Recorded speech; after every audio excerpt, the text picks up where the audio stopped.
having completed the verification process in respect to. Après avoir terminé le processus de vérification à l'égard de 266 circonscriptions où des élections ont eu lieu, la Commission, conformément à l'article 55b3 de la loi électorale, doit, selon les directives, retourner aux élections.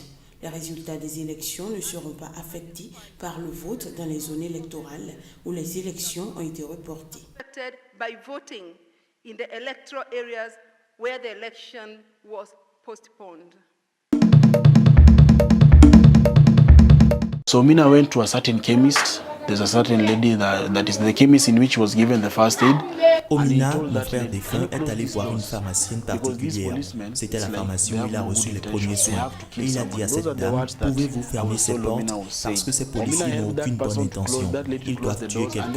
On m'a dit que c'est ce que Omina a dit. Omina a aidé cette dame à fermer la porte, puis il s'est mis à courir. Elle était avec un autre type, un de ses amis. C'est ce qu'on m'a rapporté. Pendant qu'il courait, ce type a réussi à se faufiler et à entrer dans un immeuble. Et alors que Omina courait pour aller vers ce point précis, il a regardé en arrière et c'est en le faisant qu'il a été touché par la balle. Oui, on a tiré sur Paul, mais combien de personnes souffrent en ce moment? Combien ont été blessées par sa mort? Pouvez-vous imaginer les parents? Vous savez, le plus triste, c'est quand un parent enterre l'enfant. C'est une très mauvaise chose. Très mauvaise parce que les parents sont blessés, la famille est blessée, l'enfant même est blessé. La police doit faire preuve de retenue et de prudence, surtout dans cette situation particulière, car il n'est pas nécessaire de venir pointer des armes à feu comme si on échangeait des coups de feu avec des gens. Ça n'a pas de sens. As if you are exchanging fire with people. Yeah, it doesn't make sense. Le parti au pouvoir au Libéria a contesté dimanche pour fraude le résultat du premier tour de la présidentielle du 10 octobre, avant un second tour devant opposer le 7 novembre son candidat, le vice-président Joseph Boakai, à l'ex-star du football George Weah. Nous réaffirmons notre solidarité déclarée avec le Parti de la Liberté et tous les autres partis politiques et candidats qui se sentent offensés et ont de fortes raisons de croire que les sondages du 10 octobre 2017 ont été caractérisés par des irrégularités et des fraudes systématiques massives. Prenant aussi en compte les preuves accablantes de fraude qui continuent d'émerger, nos partis politiques respectifs ont décidé de poursuivre cette affaire jusqu'à une conclusion juridique logique aussi rapidement que le permet la loi libérienne. Le communiqué, signé de deux autres partis, accuse la présidente sortante, Ellen Johnson Sirleaf, d'ingérence dans le processus électoral en raison d'une rencontre avec des responsables de la commission électorale qui s'était déroulée à son domicile avant le premier tour. George Weah, 51 ans, était arrivé largement en tête du premier tour du 10 octobre avec 39% des voix devant Joseph Boakai, 72 ans, qui avait obtenu 29,1% des suffrages. Le peuple libérien décidera le 7 novembre qui sera son chef entre le Parti de l'Unité et le CDC. Si le Parti de l'Unité a peur, ils peuvent y aller et s'asseoir. En 2011, nous avons dit que nous n'allions pas aux élections et ils ont eu des élections à un seul parti. Les élections auront lieu. Ceux qui ont perdu ces élections devraient accepter les résultats. La présidente sortante, prix Nobel de la paix 2011, qui ne pouvait plus se représenter après 2 mandats, a estimé lors du premier tour que le Libéria était prêt pour la transition. Elle avait appelé les Libériens à mesurer le chemin parcouru depuis la guerre civile qui a ravagé ce pays entre 1989 et 2003, faisant quelques 250 000 morts.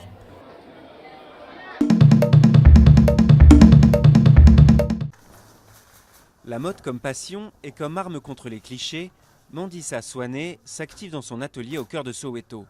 À la tête d'une PME, elle habille le monde de Soweto à Londres en passant par Atlanta. Une preuve de plus pour cette styliste de 42 ans que l'on peut réussir quand on vient d'un township. Beaucoup de gens croient que pour réussir dans tout ce que tu entreprends, tu dois sortir du township. Et j'ai prouvé que ce n'était pas vrai. Parce que c'est ici que je travaille, c'est ici que j'ai embauché des gens et ça marche. Derrière ce succès se cache Soweto's Box Shop, une ONG locale qui vient en aide aux artisans du township en exportant leurs produits. Une boutique, des bureaux ou encore une vente en ligne font partie des services offerts par cette ONG basée à Vilakazi. Les entrepreneurs présentent un business plan et bénéficient de cours de management. Une initiative inédite en Afrique du Sud. Nous avons essentiellement appuyé des entrepreneurs locaux en veillant à ce que tous les fournisseurs soutiennent ces petites entreprises dans la communauté.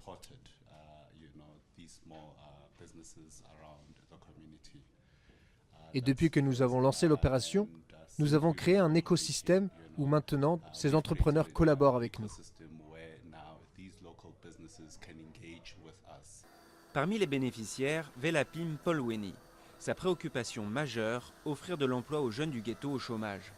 Une démarche qui pour lui va bien au-delà de la simple embauche.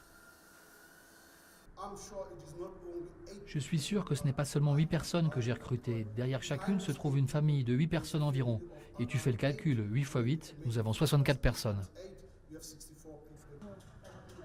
Le gouvernement sud-africain a investi près de 420 millions d'euros en 2016 pour le développement des townships. Un effort encore insuffisant pour leur assurer un réel essor économique.